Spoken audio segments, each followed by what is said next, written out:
वो लड़ गई पाकिस्तानी फौज से। 1971 में एक जगह थी भदूरिया, वहां पे लड़ गई।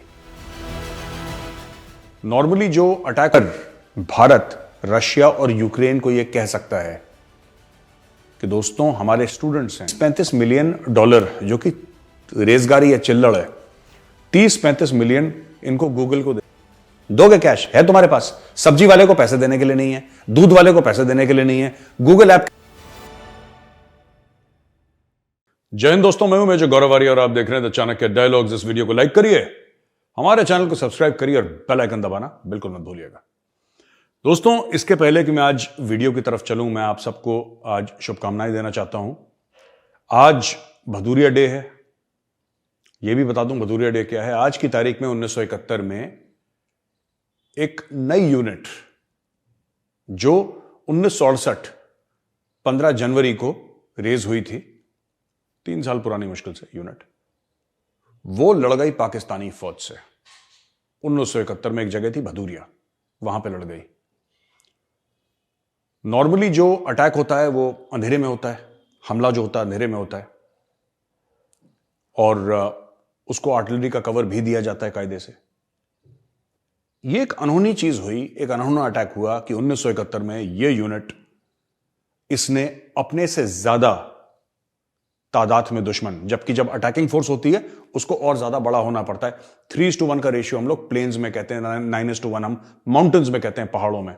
यानी कि अगर दुश्मन अगर एक है तो यहां पे 3 होने चाहिए अटैक होने वाले, जो अटैक कर रहे हैं, जो अटैकिंग फोर्स है वो 3 गुना बड़ी होनी चाहिए। यहां पे अटैकिंग फोर्स छोटी थी और दुश्मन तादाद में ज्यादा थे।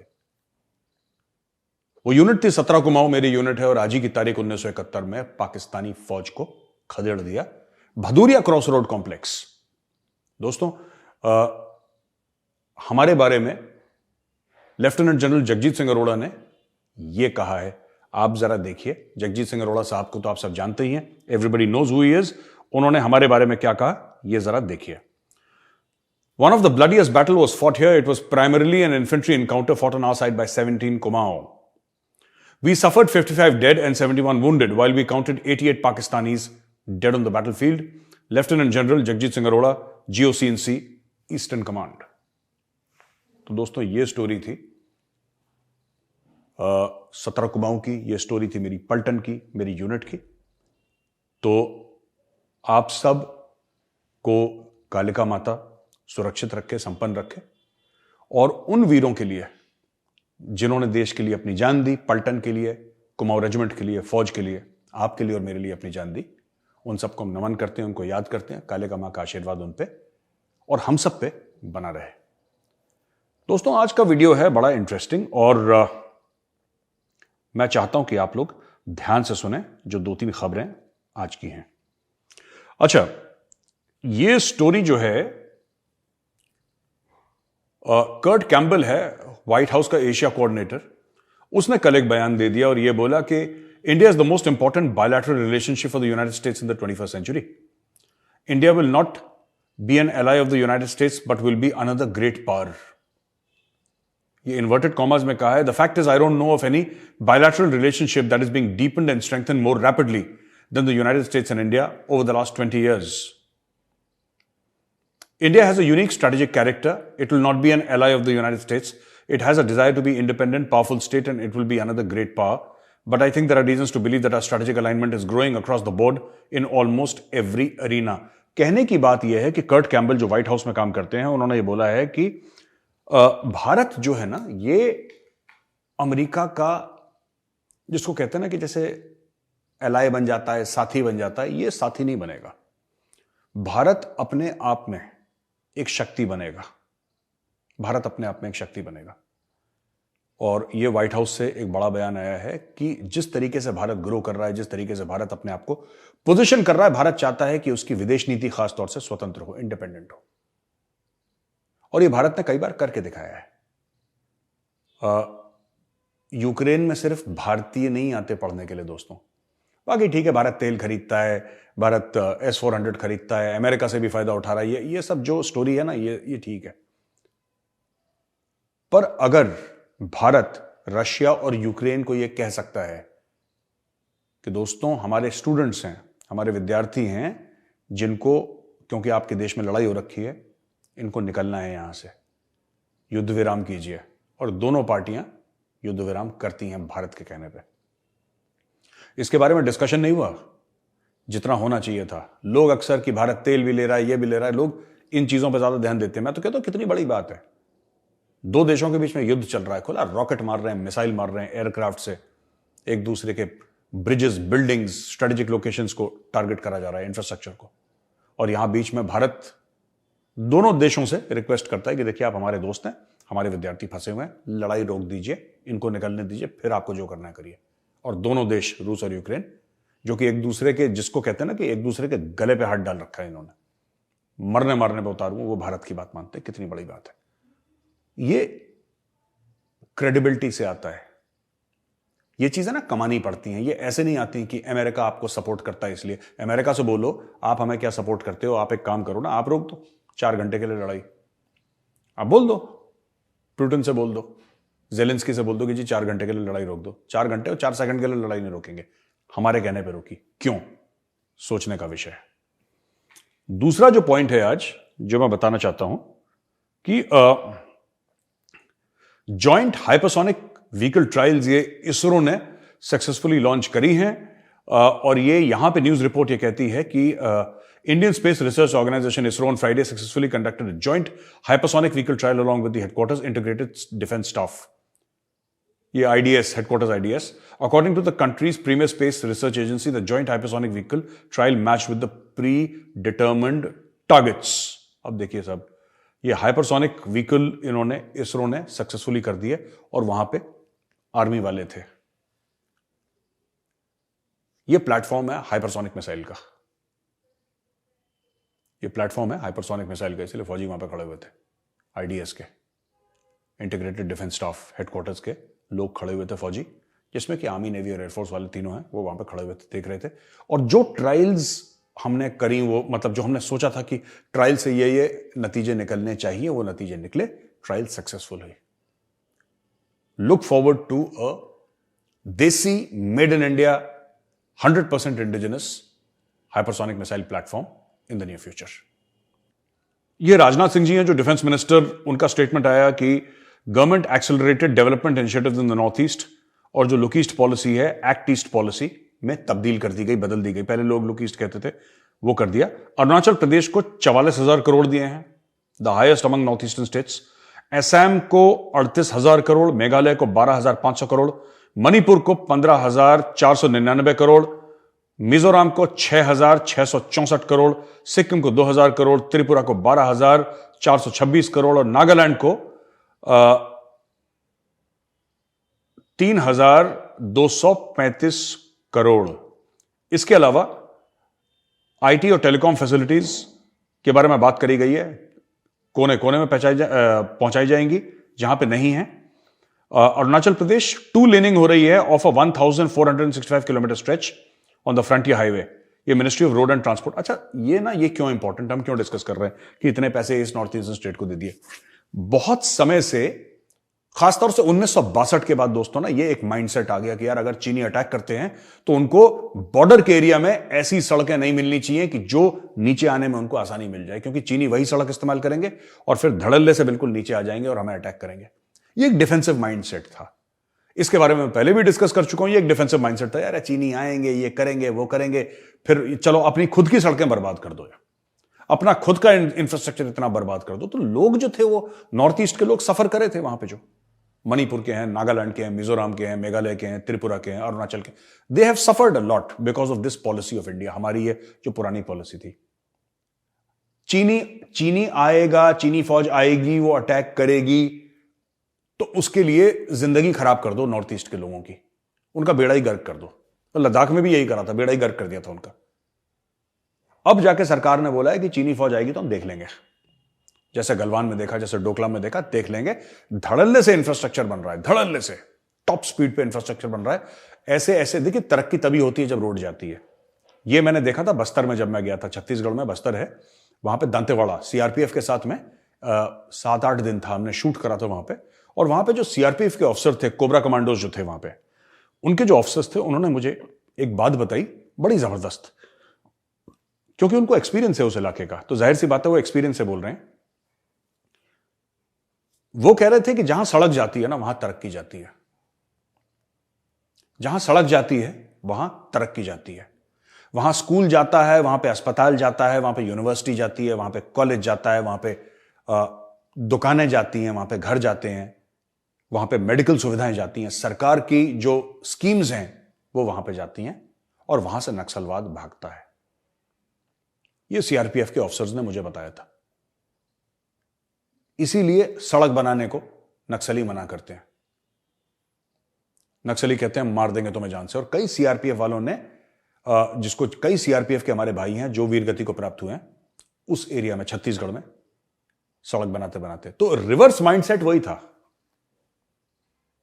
उन नक्सलियों वाला, रिवर्स माइंडसेट। नक्सली कहते थे तुम सड़क बनाओगे तो हम तुम्हें मार देंगे, ये कह रहे थे भैया तुम सड़क बनाओगे तो चाइनीज अंदर आ जाएंगे। कैसे आ जाएंगे यार, किस तरीके से आ जाएंगे?